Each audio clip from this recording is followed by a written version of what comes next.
What is fascinating is how we're able to achieve it, because we most photographers shun from that because it's overwhelming. One, it's robust. It's a lot of work.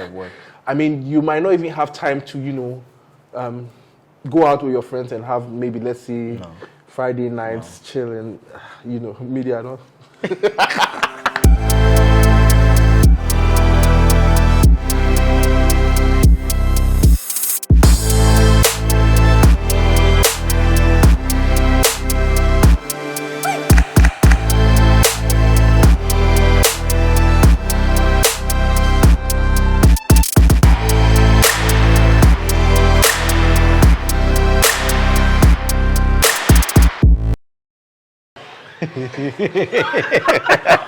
Hi guys, so my name is Symon Mansfort of Sorce Photography. Sorce. And you are? Kweku Jima of Jema Photography. The great Jema.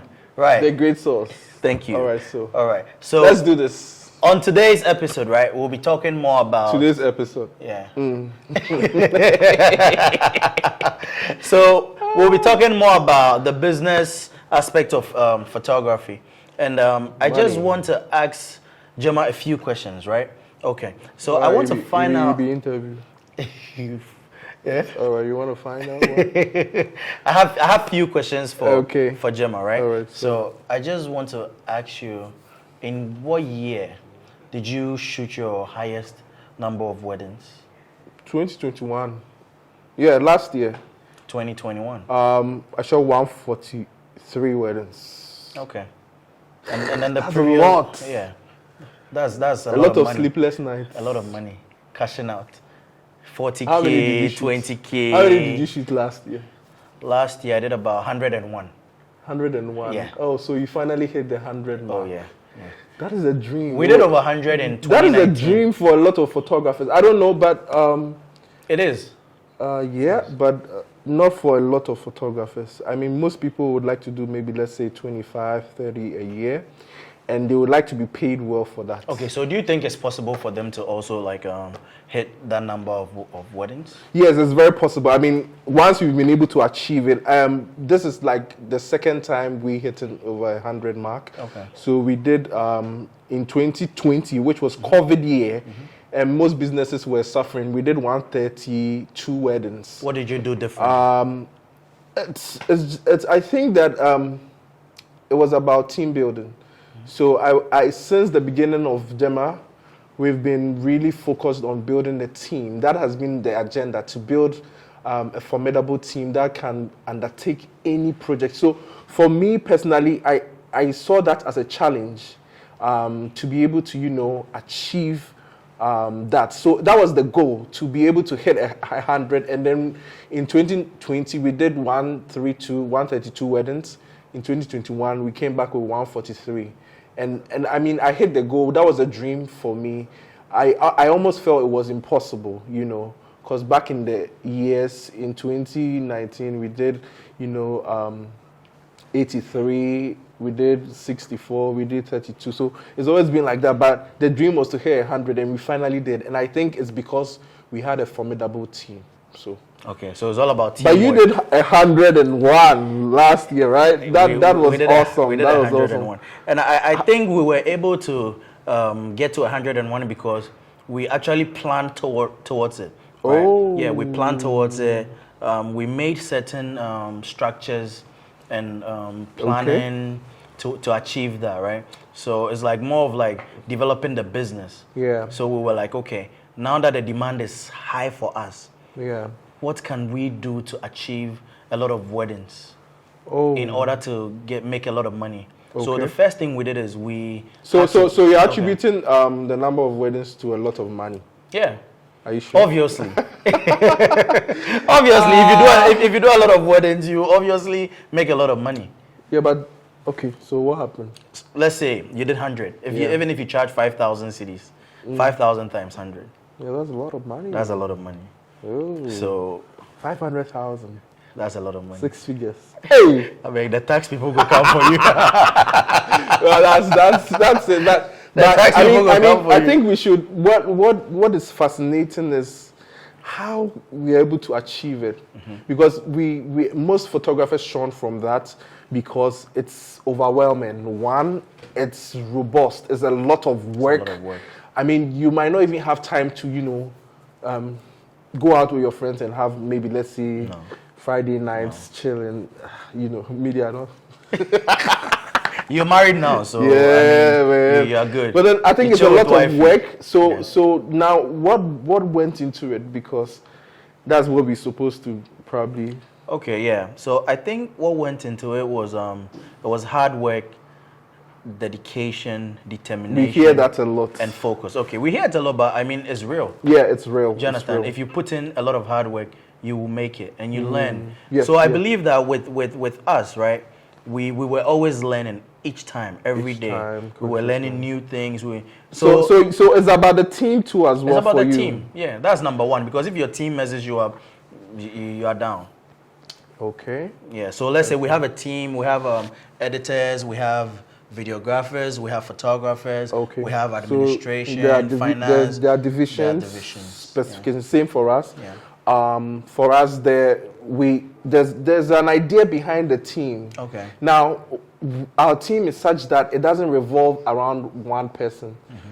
Usually, what happens is that there's an artist or a creative, and then he builds a team around him to make him more efficient. But for us, we are interdependent, so it's not about just one person.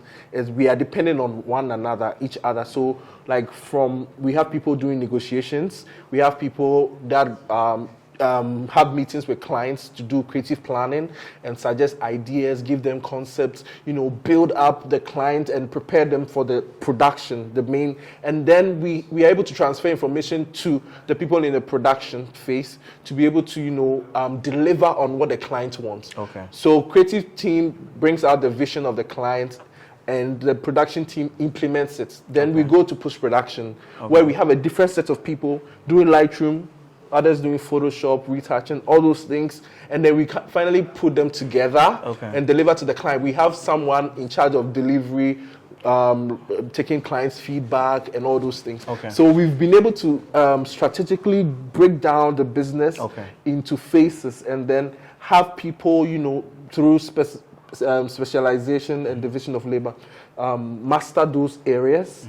And then we are able to achieve what we did. So it didn't come off as, we really wanted to do 100+ weddings. Okay. The dream was to build a team that can be able to resist and, sustain that kind of pressure.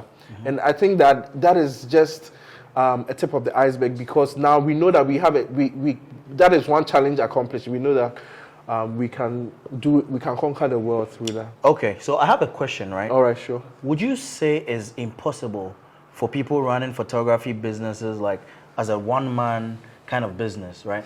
Because it's not everybody that has a team or structures as you explain. Yeah. So what advice would you give them, or would you say it's impossible for them to achieve that number of weddings, or let's say a lot of weddings? Because if it's just one person, it's impossible for him to do 100 weddings. Definitely 100 weddings. By the end of the year, your head is off. Okay. You die. But if somebody wants to get to that point, how do you advise, or what would you say? So ideally, I mean, that was what we were just saying, that to do it alone, you die. It's a lot of work. You can't do it. One person, I doubt, can do maybe, let's say, 70 weddings in a year. That's a lot of sleepless nights. So probably you need to build a team. Now the idea is, I did chip in two concepts, that you build a team around you to make you more efficient. So if you cannot do sales, you get someone to do sales. If you cannot do social media, you get someone to do social media. If your stronghold is, let's say, taking the pictures and, let's say, retouching, you master that and get people to do, let's say, your normal Lightroom work for you. Okay, this is a question, right? How do you get people to do all the things you are talking about if you don't have the money to pay them? Because you cannot just tell Kofi that, Kofi, if you want to have 20 weddings, get somebody to do sales, get somebody to do your marketing, get an editor. That's going to be too much for So I Kofi. think that the beauty of it is It comes as you grow. Okay. That's how come I said that we started all the way from 0 to 4 Okay. to 16 to 32 to 64. So it was like a gradual process. And you find yourself burdened and pressured to the point that you really need help. Okay. And so going in for that help is worth more than any money that you have keeping for yourself. You'll be willing to let out the cash, okay, so that you can have some peace, rest, okay, or some rest. So you wouldn't just get up and say that I'm not getting jobs, I'm not getting leads, I'm not booking, and then I want to get people to help me do this and that and that. Okay. You do it on your own. As you are going on, the demand is, as you said that the demand kept increasing. And so now you are finding ways and means to, make yourself efficient or be able to build a team that interdependently can rise to the occasion. So I think that it's like that. It's a gradual process. As you grow, you find a need for it, and once there's a need for it, there's funds to push for that. Okay. So it won't happen overnight, or you won't just get up and say, I'm setting up a photograph. Okay. That would be like crazy, man. Okay. So I know for some time now, you and I, we've been going deep into business, right? We just don't talk about the art. Man. We have lengthy conversations about business and how the future of the business is supposed to be, right? That's Do you think that, let me ask you this. Somebody who is new, or let's say maybe you have a cousin or a friend who wants to venture into photography, right? What are some of the advice or steps that you give to this person for this person to gradually get to the point that you got to? Now we keep talking about business because, I mean, we are doing business, whether we like it or not. It's business. It's art and it's business. Now you're going to choose one, or you can do a hybrid. Choose two and be better at all of them. If you are not good at business, get someone to manage your business. Now, I think that what has really helped us, Sorce, Gemma, is because we really paid attention to the business side of the art.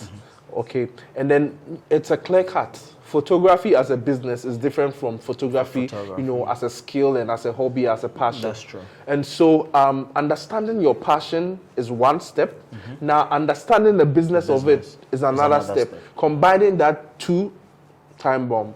So I advise everyone probably starting is that learn photography as much as you can, understand the art, understand your art, but also study business.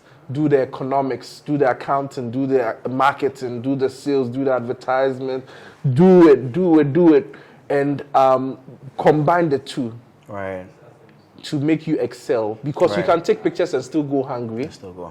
And you can make money and not even really know how to take good pictures. You understand? So there's a two-way thing. But if you really want to be good, push for the art, and then let's push for the business side of it. All right. So thank you, married man.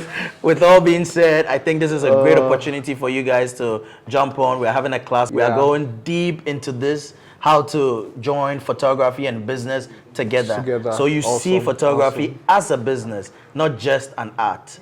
So you can make money out of it. It's going to be awesome. It's going to be awesome. Like, I'm so pumped. I'm so ready for this because I mean we are going to discuss, like, go into details, insights, tools you need, strategies you need, structures you need for your business to thrive and be successful, and we can't wait for this day, and it's going to be, watch out, guys. Last question.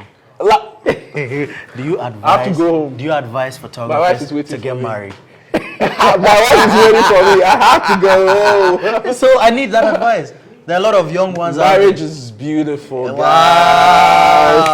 Marriage is beautiful. Get married. Look at my man. Marry your business. Marry your wife. Marry God. Peace out. Peace out.